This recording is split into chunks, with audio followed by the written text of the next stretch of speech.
ምልክት ያለው ሰው አለ? አሁን ያለኝ እግዚአብሔር ሰው ባለፈው ጊዜ ጸልየልኝ ነበር እና መጀመሪያ ጊዜ ነበር የገባሁት ወደዚህ ቤት። እሺ በጣም እየጸለይክልኝ ነበር፣ ጌታ መንፈስ እየተናገረ ነበርና ለእግዚአብሔር ክብር ብዬ ነው የምመሰክረው። ትመጣ ይዛኔ ስትጸልይልኝ ነግሬህ ነበር ማለት ሌላው ባለቤቴ ጥሎኝ እንደሄደ ወር ከምናምን እንደሆነው ነግሬህ ምልክት ታያለሽ በዚህ በ5 ቀን ውስጥ ይደውላል። እሱ ብቻ አይደለም ሌሎች ረጅም ጊዜ ያልተደወሉ ስልኮች ይደወላሉ ብለኸኝ 5 ቀን ሳይሞላው የተባለው ስልክ ሁሉ ተደውሏል። ከአባቴን ጋር ብዙ አልገናኝም ነበር፣ ሌላም ጓደኛ ነበረችኝ፣ እነሱ ሁሉ ደውለዋል፣ እሱም ደውሏል።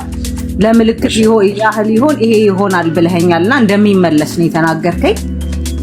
በ5 ቀን ውስጥ ይሄ እንደሆነ መሰክራለሁኝ። ለእግዚአብሔር ክብር ያልጠበቅኳቸው ረጅም ጊዜ ያልተደዋወልኳቸው ስልኮች ሁሉ ተደውለዋል። ክብሩን ጌታ ይውሰድ። ስትጸልይልኝ የነበረው ስለ ትዳሬ ነው። ይመለሳል፣ እግዚአብሔር ነገሮችን ያስተካክላል። ግን ምልክት ይሆንሽ ዘንድ እስከ 5 ቀን ውስጥ ይደውላል፣ እሱም ይደውላል። እሱ ብቻ አይደለም ሌሎችም ስልኮች ይደወላሉ ብለኸኝ ነበር። ልክ እንደተናገርከው የእግዚአብሔር ቃል የእግዚአብሔር መንፈስ እንደተናገረው ልክ እንደዛው ሆኗል።